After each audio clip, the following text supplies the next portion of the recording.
Selamat pagi Bapak Ibu yang terkasih dalam Tuhan Yesus. Shalom. Puji nama Tuhan. Bersyukur kita masih diberi kesempatan oleh Tuhan untuk menikmati hari yang indah ini. Kita memasuki minggu Advent yang keempat. Advent sendiri bermakna yaitu penantian. Penantian akan kedatangan Tuhan. Dapat diimplementasikan bahwa kedatangan Tuhan yang kedua kali itulah yang kita nantikan. Jadi bagaimana persiapan hati kita, persiapan iman kita untuk menyambut kedatangannya. Biarlah pemulihan hidup manusia berdosa dari Sang Juru Selamat semakin nyata. Marilah kita berdiri saling memberi salam satu dengan yang lain. Kita bagikan kasih Kristus untuk teman-teman semua.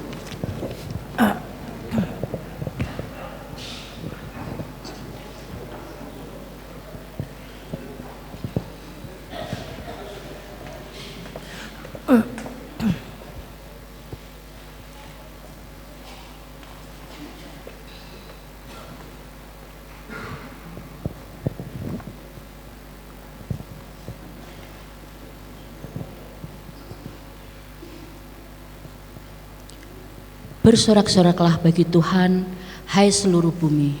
Beribadahlah kepada Tuhan dengan sukacita, datanglah ke hadapannya dengan sorak-sorai. Ketahuilah bahwa Tuhanlah Allah, Dialah yang menjadikan kita dan punya Dialah kita umatnya dan kawanan domba gembalaannya.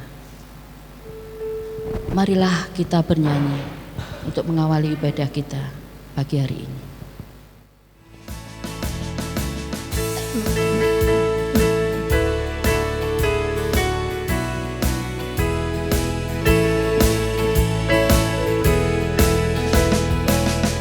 Marilah kita bernyanyi halaman, langit bumi berilah puji halaman.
Saya undang jemaat bangkit berdiri.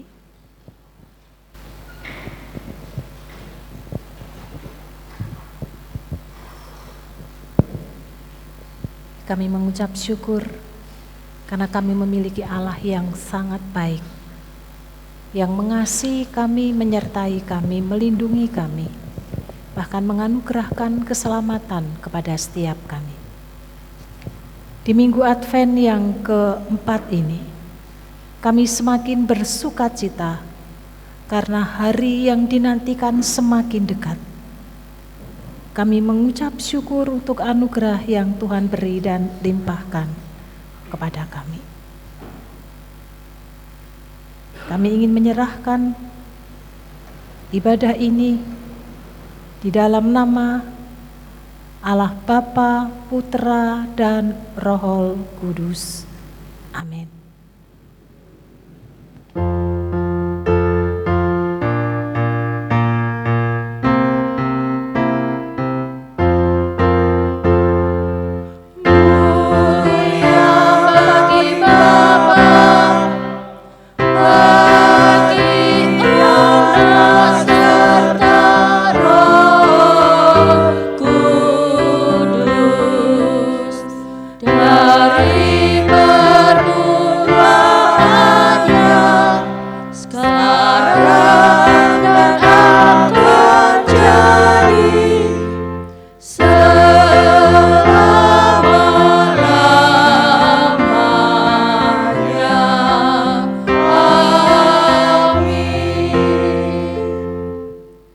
Korintus 5 ayat yang ke-17.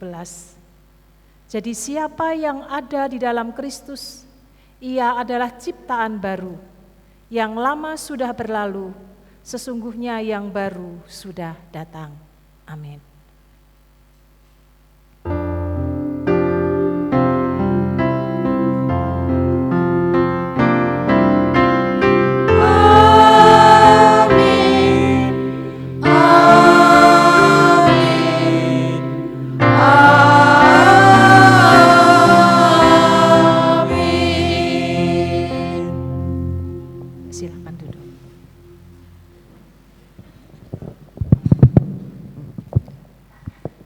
Bapak Ibu, kita mengucap syukur pagi hari ini.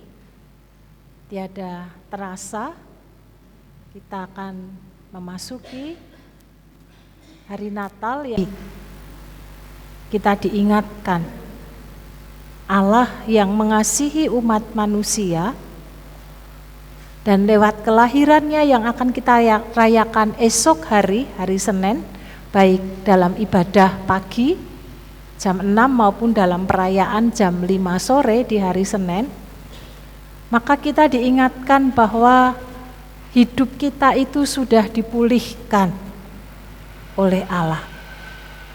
Kenapa? Karena manusia lama, dosa kita sudah diampuni oleh Kristus dan kita menjadi ciptaan baru.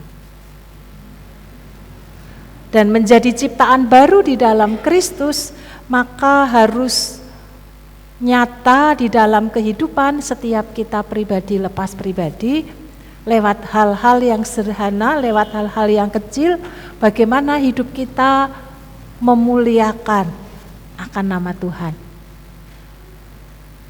Selamat memasuki Minggu Advent yang keempat.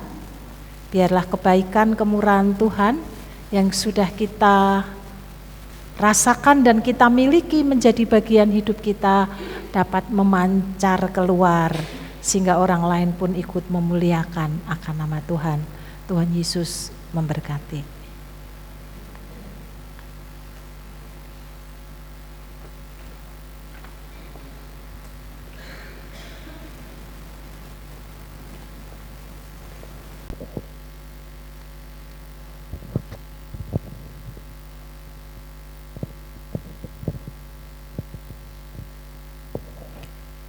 Berita Advent. Aku akan memberikan mereka hati yang lain dan roh yang baru di dalam batin mereka. Juga aku akan menjauhkan dari tubuh mereka hati yang keras dan memberikan mereka hati yang taat, supaya mereka hidup menurut segala ketetapanku dan peraturan-peraturanku dengan setia, maka mereka akan menjadi umatku dan aku akan menjadi Allah mereka. Yehezkiel 11 ayat yang ke-19 sampai dengan 20. Puji syukur kepada Tuhan.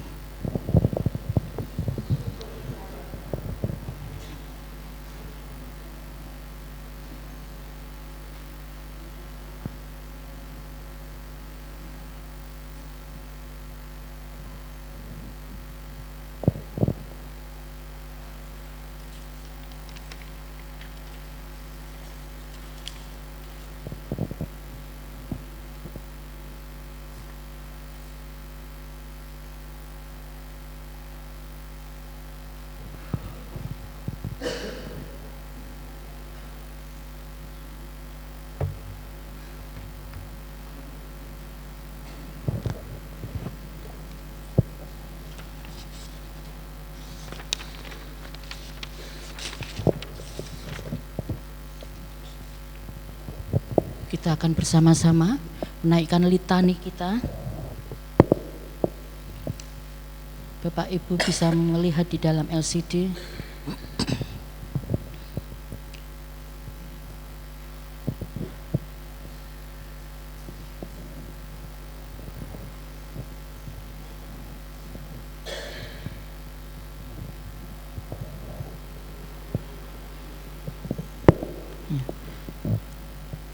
Tuhan Sang Pemberi kehidupan, bahwa kami masuk dalam persekutuan dengan Tuhan.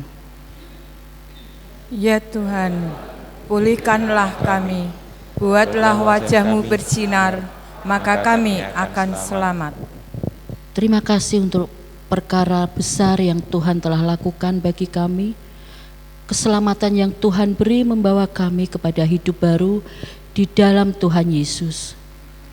Tuhan telah melakukan perkara besar kepada kita, maka kita semua bersuka cita. Amin. Masuk ke hadirat-Nya dengan hati bersyukur.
Yesus, nama segala nama, Dialah yang patut kita sembah dan beri hormat. Kita akan menaikkan doa-doa syafaat kita, pergumulan kita secara pribadi, sebagai satu komunitas, demikian juga pergumulan akan bangsa dan negara kami, kita semua ini, biarlah Tuhan sendiri sang pemberi hikmat yang akan dan menurut waktunya yang akan mengabulkan untuk setiap doa-doa kita. Kita akan masuk dalam doa syafaat dengan iringan pujian Kau Bapa yang mengasihiku.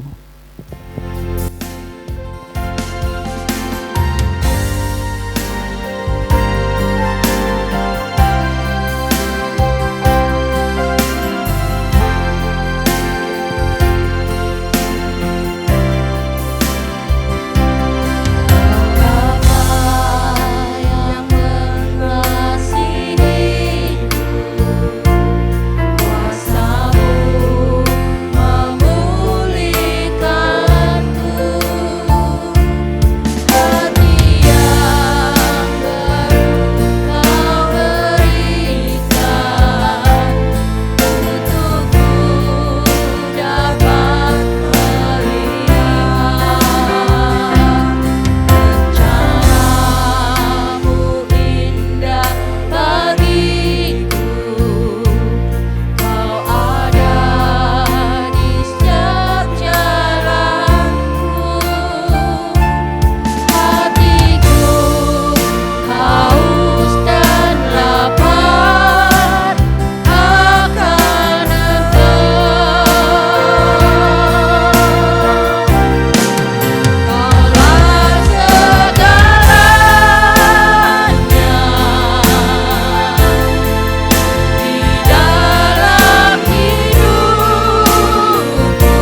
dikasihi Tuhan, mari kita berdoa.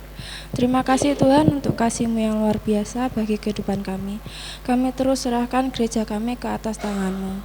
Diberkati misi gereja kami di tahun pertama ini Tuhan, untuk menjadi keluarga yang memiliki dasar iman yang kokoh dalam pengenalan kepada Allah. Setiap program gereja di tahun pertama yang telah dirancangkan kiranya dapat berjalan dan terwujud sesuai kehendak Tuhan. Terima kasih Tuhan, kami juga berdoa buat gerakan misi di GKKMI, PIPK, dan lain-lain, agar penginjilan terus tersebar luaskan banyak jiwa mengenal Kristus sebagai Juru Selamat, sehingga banyak jiwa dimenangkan. Kami juga serahkan Yayasan Ester, PAUD, dan TK Ester, kiranya semua anak didik diberkati oleh Tuhan. Lewat PAUD dan TK Ester, anak-anak semakin kuat mengenal Kristus.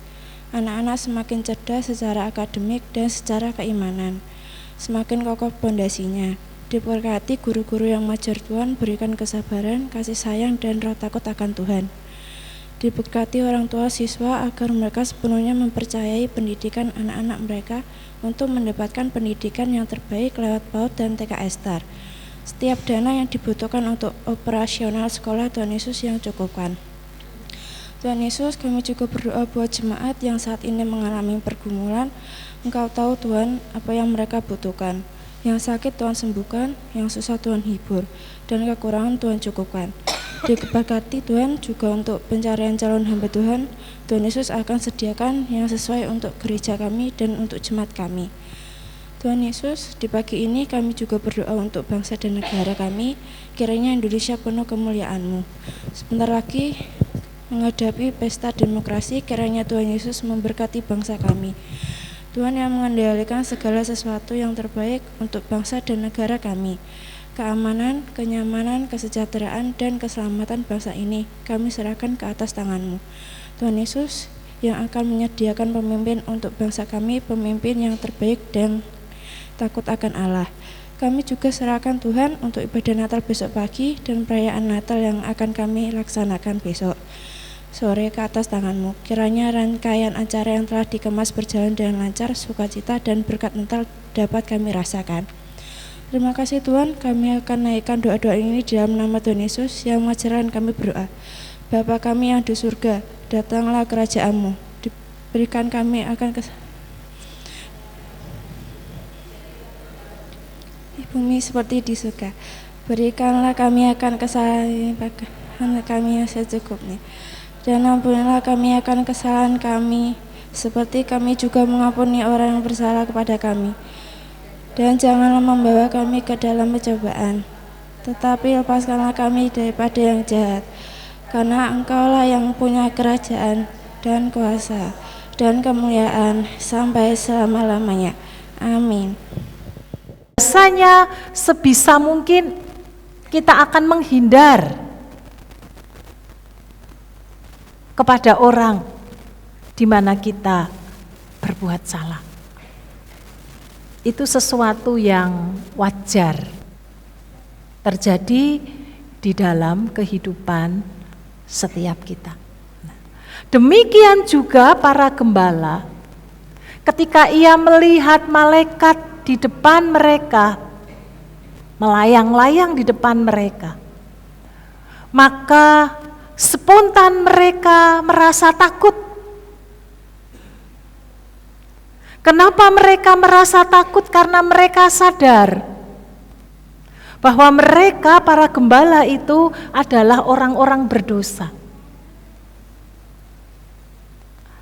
Dan mereka memiliki pandangan dan konsep dan juga peristiwa-peristiwa yang sudah terjadi atas bangsa mereka dalam sejarah mereka. Orang yang melakukan dosa, orang yang melakukan kesalahan, maka sudah selayaknya untuk mendapatkan hukuman atau murka Allah di dalam hidupnya. Sehingga ketika para gembala melihat malaikat itu, mereka ketakutan karena mereka sadar inilah waktunya, inilah saatnya mereka mendapatkan murka Allah atas dosa, kesalahan, dan pelanggaran yang mereka lakukan di hadapan Allah. Di tengah-tengah ketakutan karena hendak mendapatkan murka Allah menurut pandangan mereka, menurut konsep cara berpikir mereka, dan menurut tradisi mereka. Maka kata-kata penguat, kata-kata penghibur yang disampaikan oleh malaikat itu sangat penting.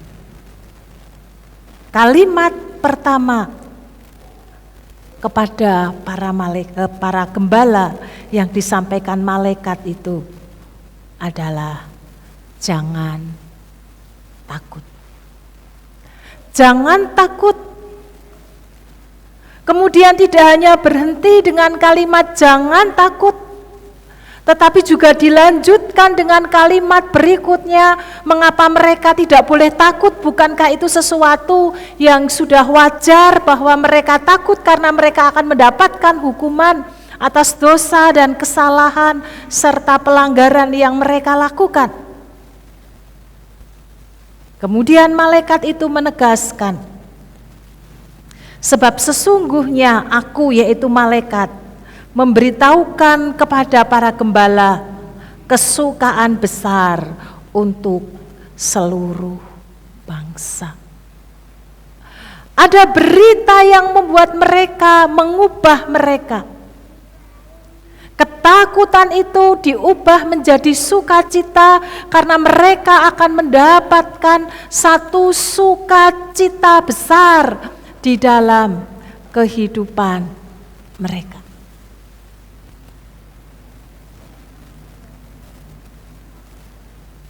Tidak hanya sekedar membuat para gembala menjadi penasaran.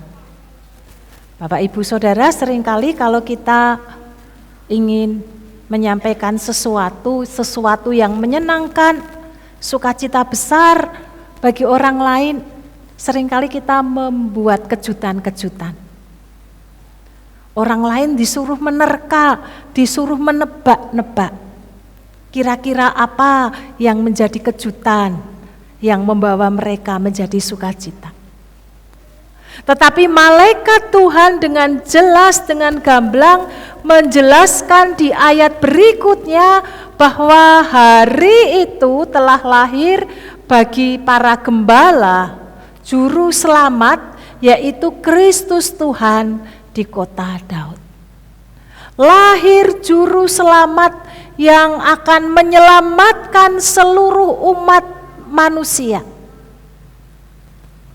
seluruh bangsa, bahkan tidak hanya sekedar bagi para gembala, tidak hanya sekedar bagi orang-orang Yahudi yang menanti-nantikan Mesias, tetapi keselamatan itu dianugerahkan bagi seluruh bangsa, bagi semua manusia, tidak terkecuali siapapun.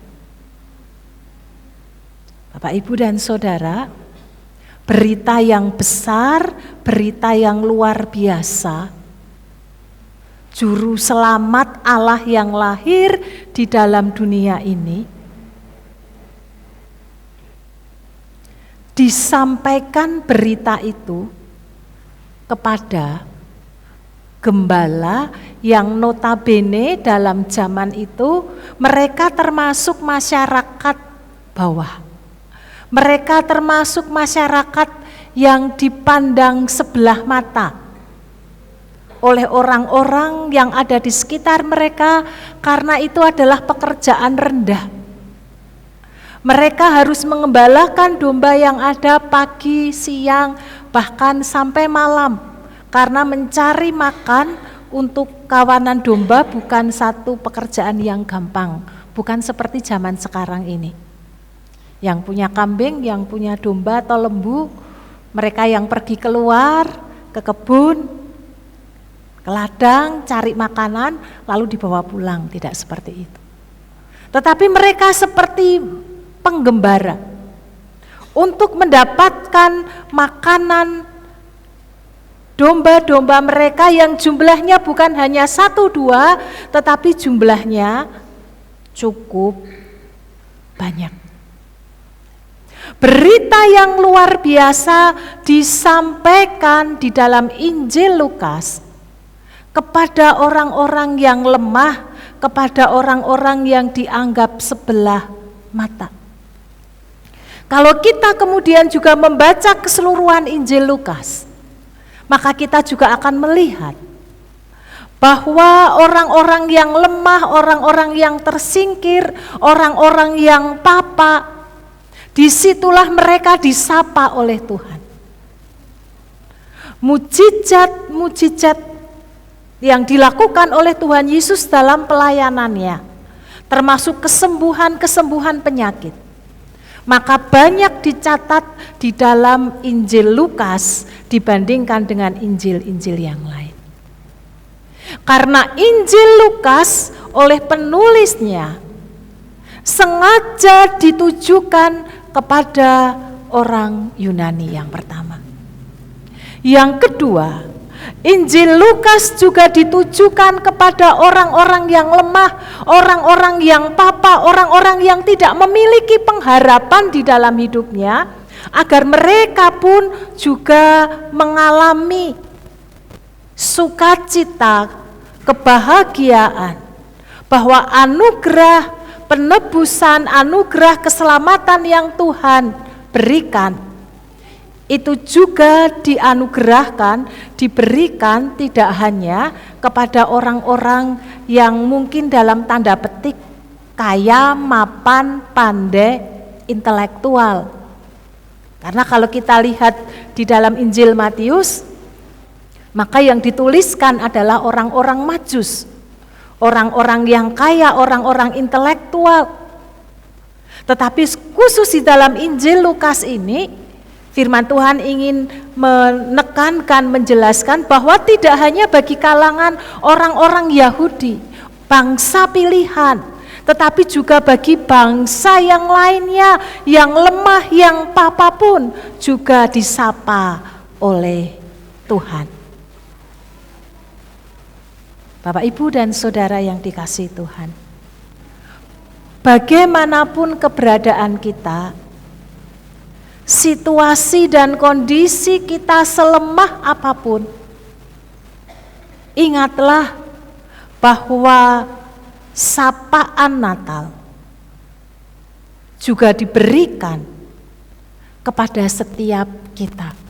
Kita pun memiliki pengharapan yang besar di dalam Kristus, sama seperti orang-orang Yahudi, sama seperti yang lainnya, bahwa anugerah keselamatan itu juga diberikan kepada setiap kita.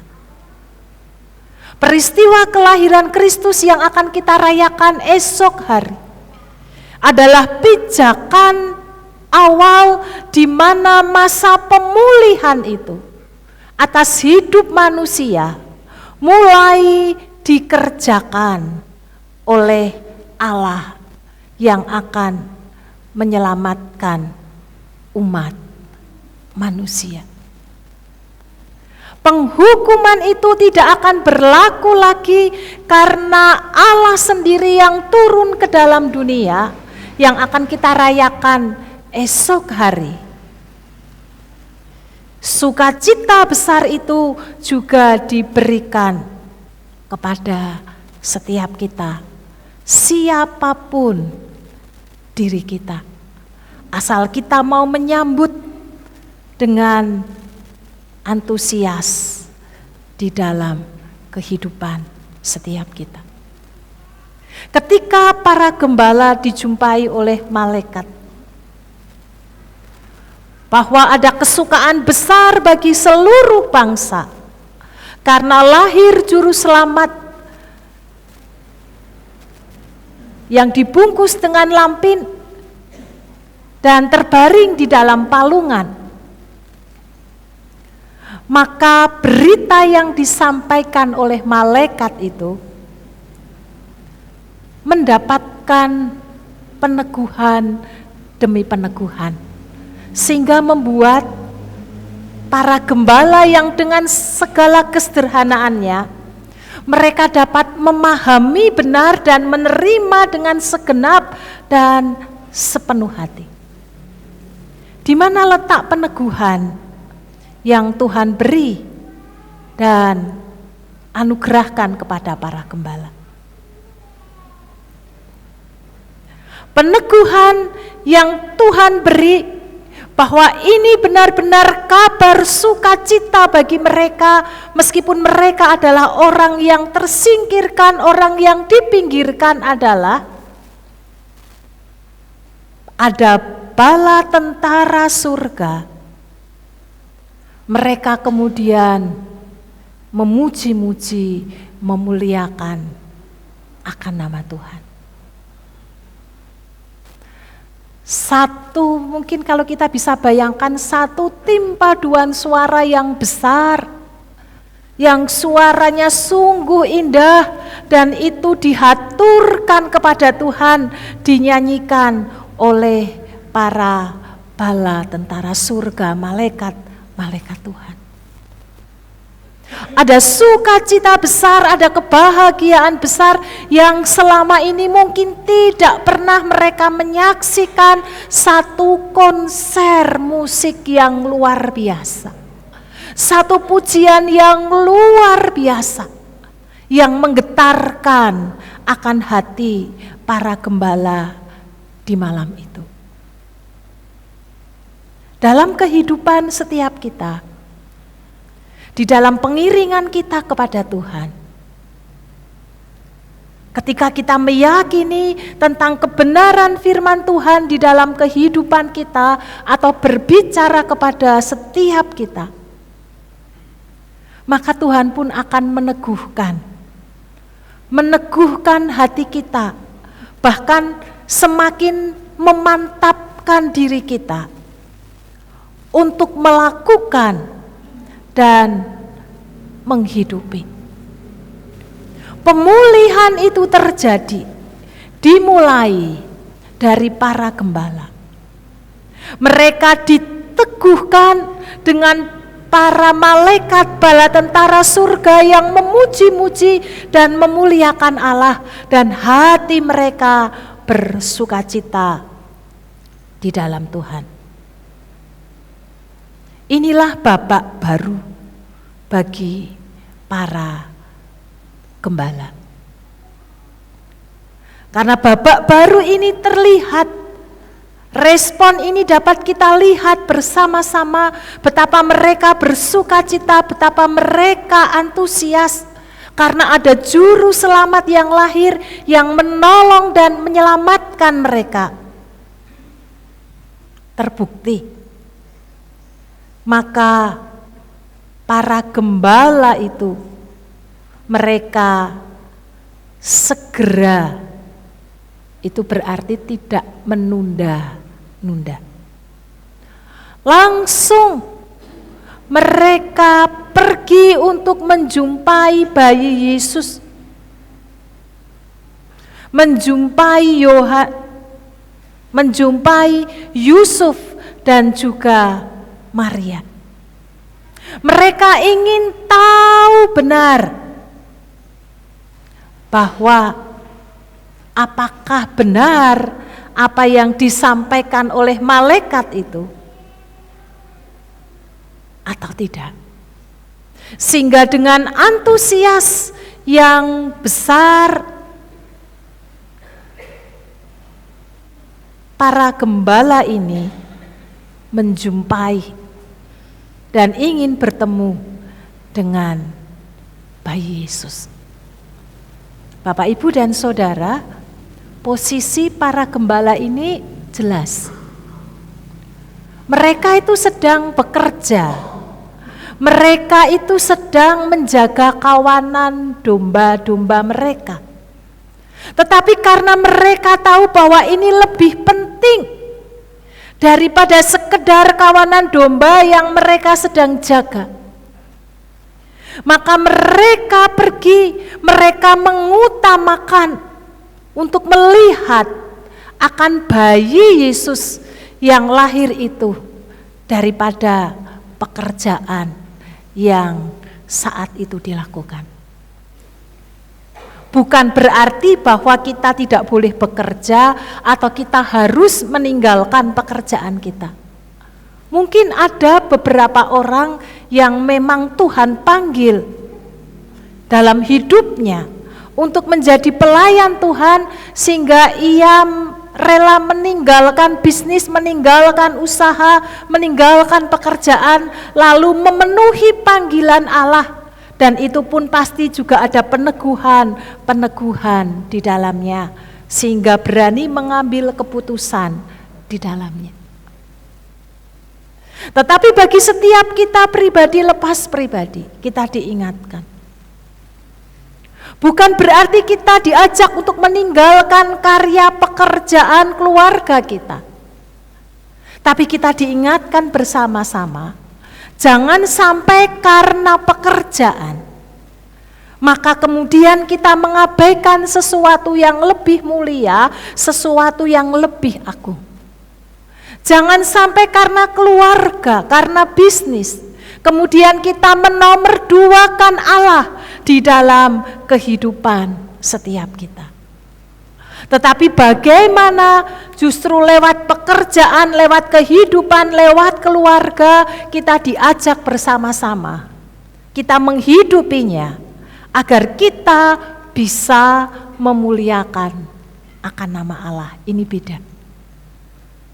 Kalau hanya kerja, dan kerja, maka seringkali orang akan dimotivasi untuk lebih mendapatkan yang lebih besar dengan segala menghalalkan segala hal untuk mencapai tujuan atas pekerjaan itu. Tapi kalau pekerjaan untuk memuliakan Allah, bahkan dapat memilih yang lebih baik daripada sekedar pekerjaan yang menjadi kebutuhan dan keperluan hidup, meskipun itu juga menjadi kebutuhan yang primer, tetapi itu bukan menjadi kebutuhan yang paling utama dalam kehidupan kita.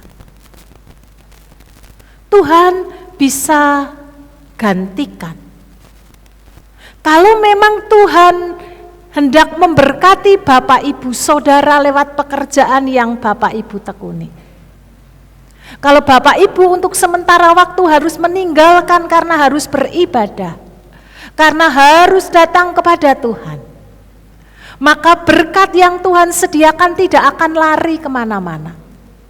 Ketika esok hari atau ketika siang nanti Bapak Ibu membuka usaha atau pekerjaan, maka Tuhan sanggup mengembalikan, Tuhan sanggup memulihkan, bahkan memberi berkat yang lebih. Karena ketika Tuhan memberkati, maka tidak ada kuasa lain yang sanggup untuk menghalanginya. Tetapi sebaliknya, jikalau Tuhan menutup pintu, maka segala usaha kita, apakah kita bangun pagi-pagi sampai pulang tengah malam, kita tidak akan mendapatkan hasil di dalamnya, karena Tuhan yang menutup pintunya. Demikian juga bagi anak-anak yang sekolah maupun yang kuliah. Jangan karena sekolah kita, karena kuliah kita, kemudian kita menomorduakan Tuhan di dalam kehidupan setiap kita. Utamakan Tuhan di dalam kehidupan kita, di tengah-tengah karya, di tengah-tengah aktivitas yang kita lakukan di dalam kehidupan setiap kita pribadi, lekas pribadi. Yang kedua, kita melihat ketika para gembala itu berjumpa dengan bayi Yesus di dalam palungan itu. Bapak, Ibu, dan Saudara, kalau yang di bagian pertama, malaikat Tuhan menjumpai para gembala, lalu mereka semakin dikejutkan. Ada sesuatu yang luar biasa, mereka melihat bala tentara surga yang memuji-muji Tuhan. Satu konser paduan suara yang luar biasa, yang menggetarkan hati mereka, yang mendorong mereka untuk melihat juru selamat yang lahir itu. Tetapi bagian yang kedua kita melihat ketika para gembala itu berjumpa dengan bayi Yesus yang terbungkus dengan lampin, yang terbaring di dalam palungan. Sudah berhenti sampai di situ. Para gembala tidak melihat sesuatu yang luar biasa. Para gembala tidak melihat mujizat-mujizat yang lainnya. Seperti bayi yang biasa. Dia tidak melihat seperti di kartu-kartu ucapan, di mana bayi itu kemudian di kepalanya atau di sekitar di dalam palungan itu ada cahaya yang bersinar. Tidak. Itu hanya imajinasi orang-orang yang melukis dan membuat gambar untuk menyatakan kemuliaan Tuhan, Allah yang lahir dan hadir ke dalam dunia ini. Para gembala hanya melihat bayi seperti bayi-bayi yang lainnya. Dan dia juga tidak melihat malaikat yang luar biasa yang sedang memuliakan akan nama Tuhan berdiri mengelilingi bayi Yesus itu, sehingga mereka semakin takjub untuk melihatnya, untuk diyakinkan bahwa benar inilah juru selamat itu. Enggak. Mereka hanya melihat sekali lagi bayi yang lahir seperti bayi-bayi yang lain, yang dalam kondisi yang biasa dan sederhana, bahkan di tempat palungan itu berarti tempat makanan binatang, bukan di losmen, bukan di kamar tempat penginapan. Meskipun demikian, para gembala, hati mereka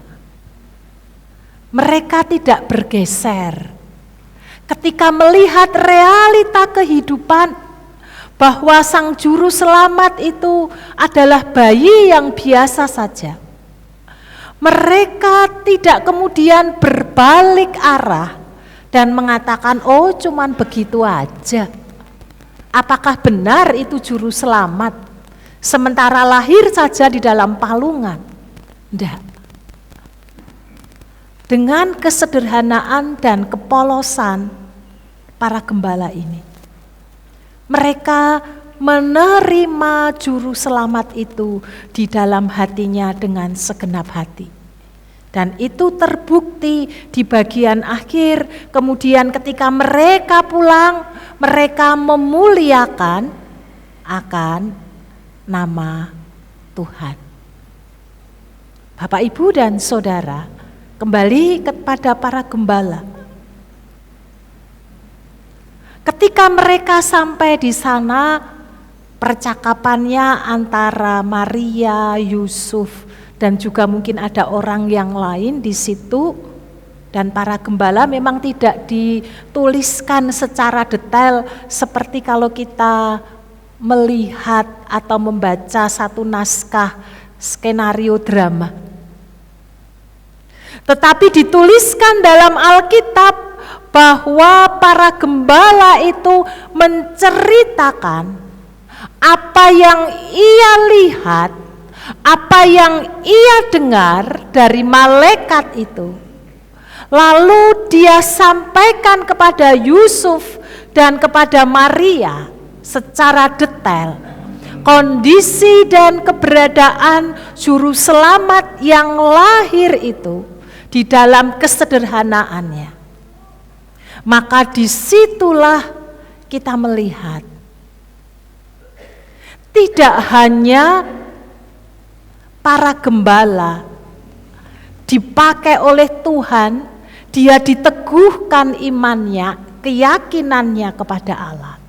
Tetapi lewat kesaksian yang sederhana, apa yang ia lihat, apa yang ia dengar, lalu apa yang ia saksikan tanpa ditambahi atau dikurangi, maka disitulah orang lain pun diteguhkan, dan pemulihan demi pemulihan pun Tuhan kerjakan atas orang-orang yang ada di sekitar bayi Yesus. Ayat yang ke-18, dan semua orang yang mendengarnya heran tentang apa yang dikatakan gembala-gembala itu kepada mereka. Kesaksian para gembala yang sederhana menjadi berkat bagi orang-orang yang ada di sekitar dan di sekelilingnya, agar mereka pun diteguhkan, agar mereka pun dipulihkan hatinya. Sepertinya hanya sesuatu yang sederhana, menceritakan dan membagikan apa yang dirasakan, apa yang dialami, tanpa menambahi, tanpa menguranginya, tetapi justru disitulah Injil, kabar sukacita itu diberitakan. Bapak, Ibu, dan Saudara, dalam kehidupan kita pun demikian. Dimanapun kita berada, apakah di rumah, apakah di kebun, apakah di kantor kita atau di pekerjaan kita, di toko kita. Bagaimana kita diajak untuk menyaksikan Yesus yang lahir di dalam kehidupan kita. Bagaimana kita menyambutnya di dalam kehidupan kita. Pengalaman-pengalaman hidup yang kita ceritakan, meskipun itu sesuatu yang sederhana, mungkin tidak diperhitungkan banyak orang, karena bukan sesuatu yang luar biasa. Tetapi ternyata kesaksian yang kita sampaikan, itu menguatkan, meneguhkan orang-orang yang ada di sekitar dan sekeliling kita.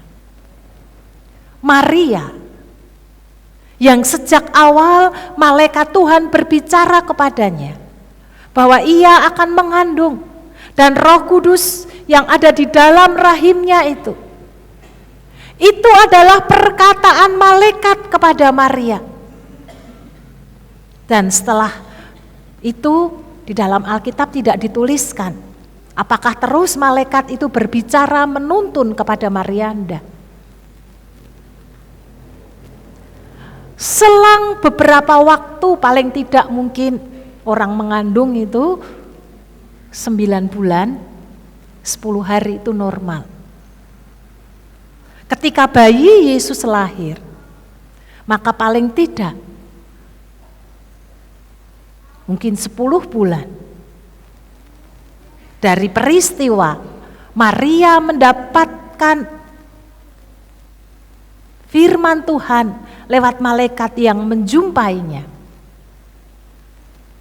Mungkin dalam perjalanan hidup Maria saat itu, mereka pun belajar, akulah hambamu, biarlah yang terjadi sesuai dengan kehendak-Mu. Tapi dalam perjalanan hidupnya Maria pun mungkin juga terus bergumul itu di dalam hidupnya. Tetapi lewat sapaan, lewat perkataan, lewat para gembala yang menyampaikan berita apa yang mereka alami dan saksikan, itu menjadi peneguhan bagi Maria, sehingga dikatakan Maria menyimpan semuanya itu di dalam hatinya. Maria semakin dikuatkan, Maria semakin diteguhkan, meskipun Maria tidak menyampaikan itu lewat perkataannya kepada para gembala atau orang-orang yang ada di sekitarnya.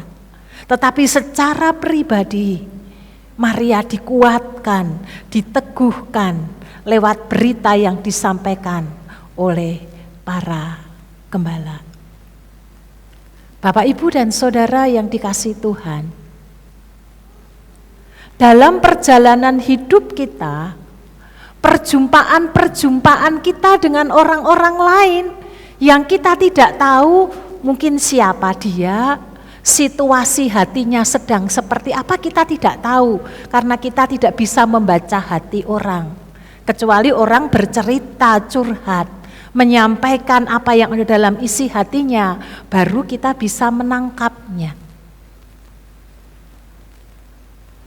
Tetapi Maria, Yusuf, dia tidak mengenal para gembala ini.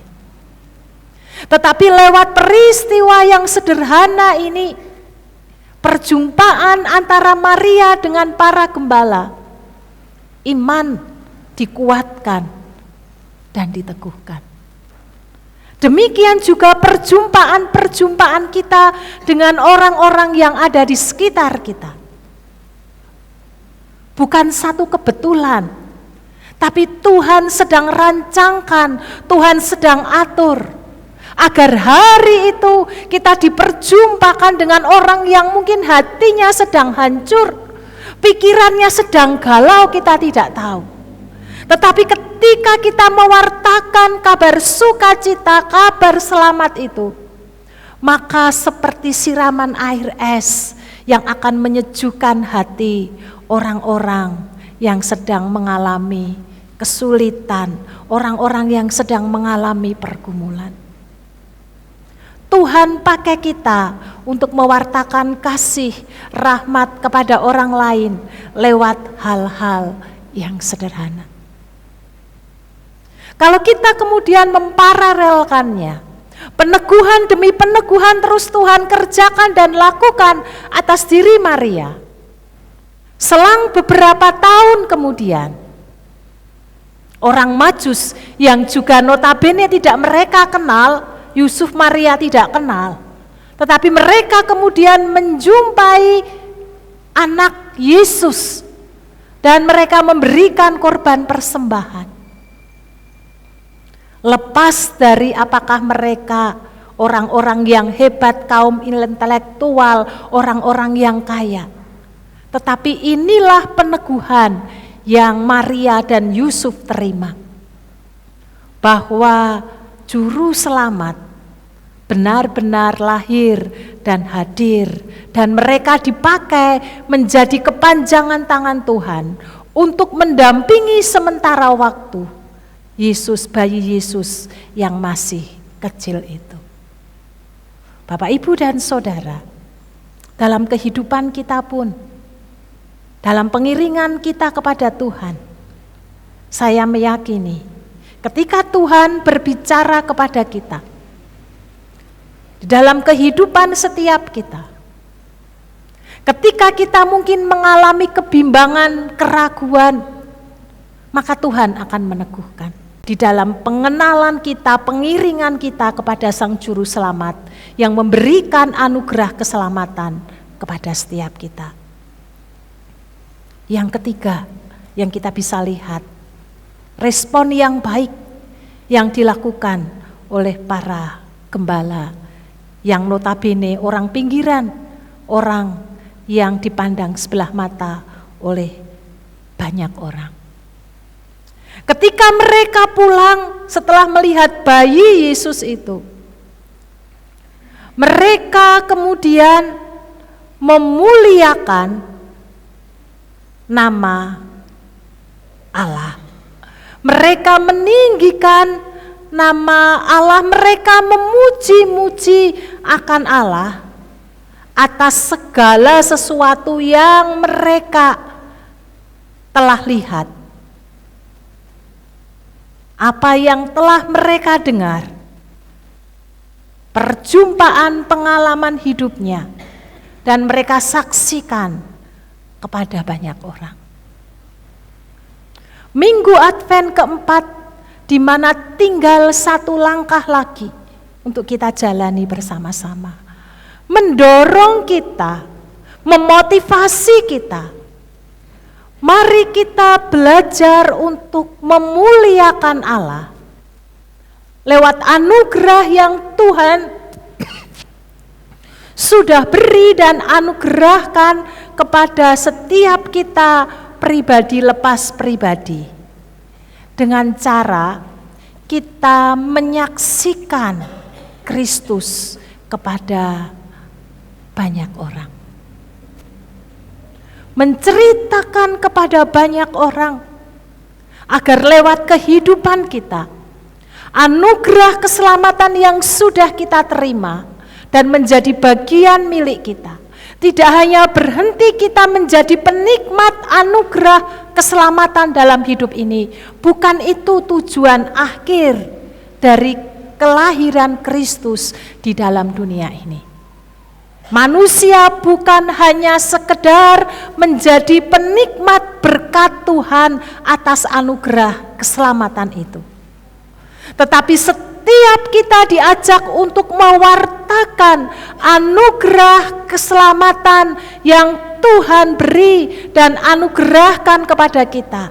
Bagaimana hidup kita memuliakan Allah sehingga orang pun juga memuliakan Allah, atau orang lain diteguhkan imannya lewat kesaksian-kesaksian hidup yang kita lakukan dan kita kerjakan.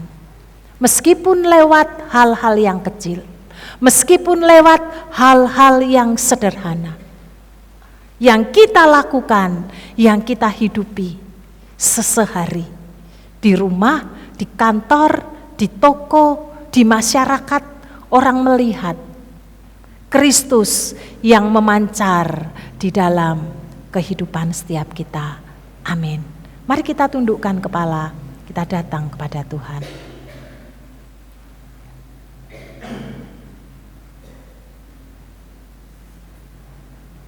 Kami mengucap syukur untuk benih kebenaran firman-Mu pagi hari ini. Tidak hanya membuat hati kami menjadi berdebar-debar, seperti para gembala yang melihat malaikat, melihat kemuliaan Allah. Kami pun juga mengucap syukur karena Kristus yang lahir ke dalam dunia yang akan kami rayakan esok hari.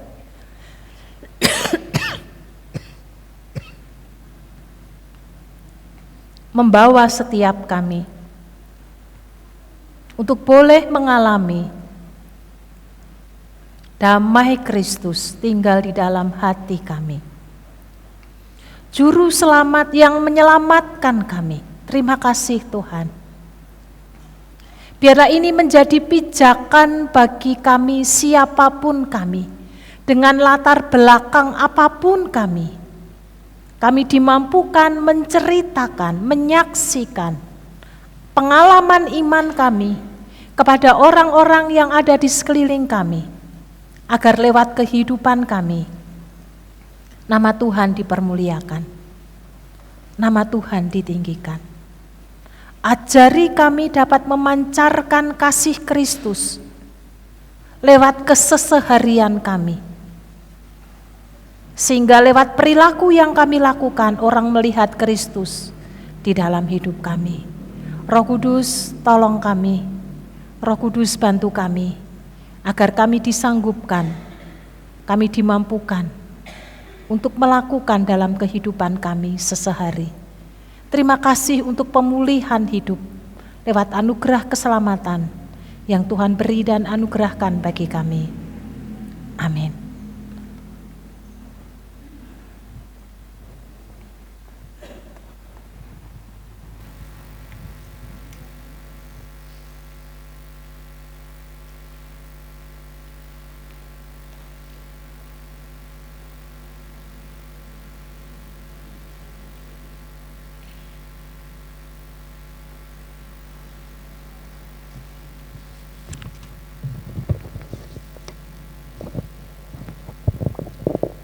Puji nama Tuhan, kita terus memohon pimpinan Roh Kudus agar kita dimampukan untuk melakukan kehendak Tuhan.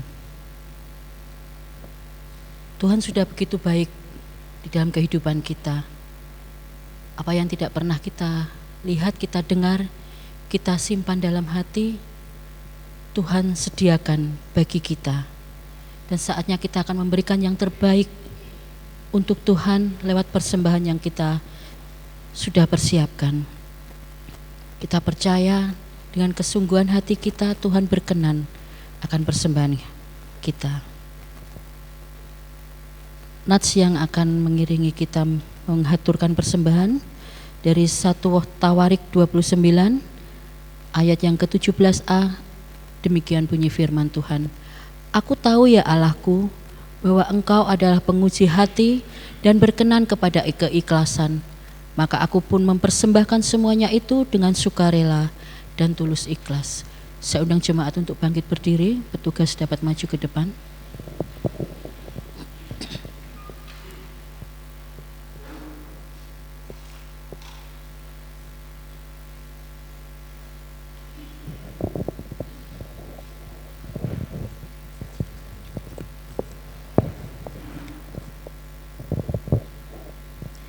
Tuhan Yesus, terima kasih atas segala berkat kamu berikan kepada kami, dan terima kasih juga atas kesempatan yang kamu berikan kepada kami dengan mengucapkan syukur melalui persembahan kami ini. Kiranya Engkau menyucikan dan menguduskan persembahan kami ini untuk kemuliaan nama-Mu, di dalam nama Tuhan Yesus. Haleluya, amin.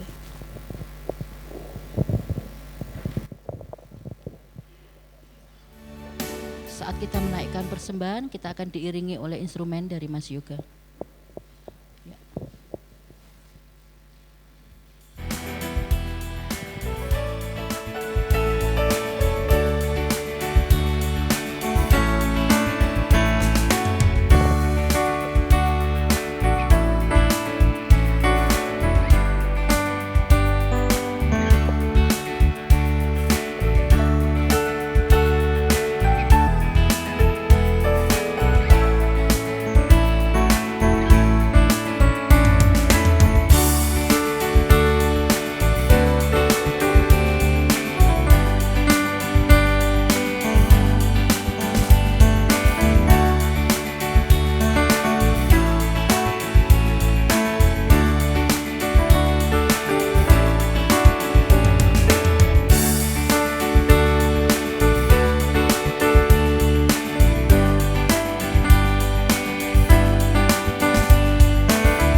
Kita tiba di penghujung ibadah kita. Biarlah apa yang sudah Tuhan lakukan di dalam kehidupan kita, kita semakin serius di dalam pengiringan kita pada Tuhan. Karena kebaikan-kebaikan Tuhan yang tidak pernah kita bayangkan senantiasa terjadi dalam kehidupan kita. Dan waktunya kita akan memberikan hidup kita dengan apa yang Tuhan percayakan kepada kita. Kita sebagai orang tua, sebagai karyawan, sebagai pimpinan, dan apapun yang Tuhan percayakan kepada kita, biarlah kita menjadi saksinya. Di hadapan kemagahan-Mu, ku datang menyembah-Mu.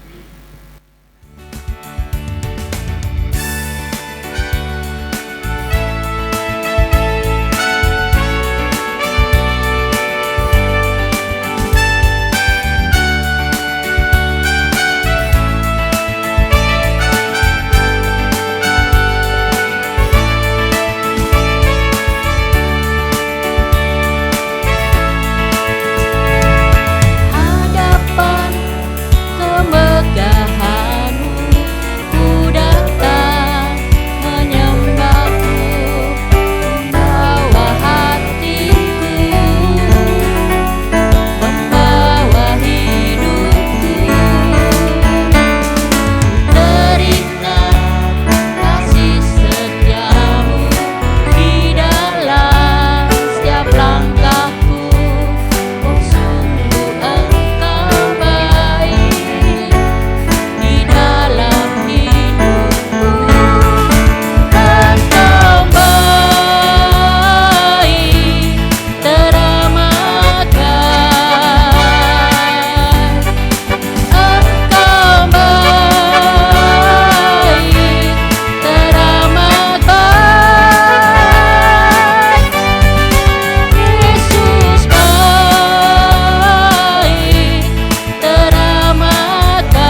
jemaat untuk bangkit berdiri, kita akan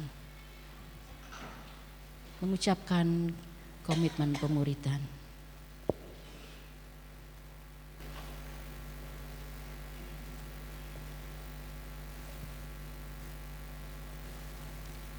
Sebagai jemaat Menonit, marilah kita mengikrarkan komitmen pemuridan. Kami bersaksi bahwa tidak seorang pun dapat sungguh-sungguh mengenal Kristus, kecuali ia mengikutinya setiap hari dalam kehidupan. Sebagai bagian dari gereja yang am, marilah bersama-sama dengan gereja-gereja di sepanjang segala abad dan tempat, kita mengikrarkan pengakuan iman rasuli. Aku percaya kepada Allah, Bapa yang Maha Kuasa, Khalik langit dan bumi, dan kepada Yesus Kristus, anaknya yang tunggal Tuhan kita, yang dikandung daripada Roh Kudus, lahir dari anak darah Maria, yang menderita sengsara di bawah pemerintahan Pontius Pilatus, disalibkan, mati dan dikuburkan, turun ke alam maut. Pada hari yang ketiga, bangkit pula dari antara orang mati, naik ke surga, duduk di sebelah kanan Allah, Bapa yang Maha Kuasa. Dan dari sana ia akan datang kembali untuk menghakimi orang yang hidup dan yang mati. Aku percaya kepada Roh Kudus, gereja yang kudus dan am, persekutuan orang kudus, pengampunan dosa, kebangkitan orang mati, dan hidup yang kekal. Amin. Kami mengucap syukur untuk ibadah yang diberkati oleh Tuhan. Dan lewat Roh Kudus-Mu yang tinggal di hati kami, mampukan kami menjadi saksi yang hidup menceritakan tentang juru selamat kami dalam kehidupan kami sesehari. Jemaat yang dikasihi Tuhan, pulanglah dalam damai sejahtera. Masukilah minggu Advent keempat ini dengan penuh sukacita dan pengharapan, serta terimalah berkat Tuhan. Tuhan memberkati engkau dan melindungi engkau. Tuhan menyinari engkau dengan wajah-Nya dan memberi engkau kasih karunia. Tuhan menghadapkan wajah-Nya kepadamu dan memberi engkau damai sejahtera dimanapun engkau berada, sekarang sampai selama-lamanya. Amin.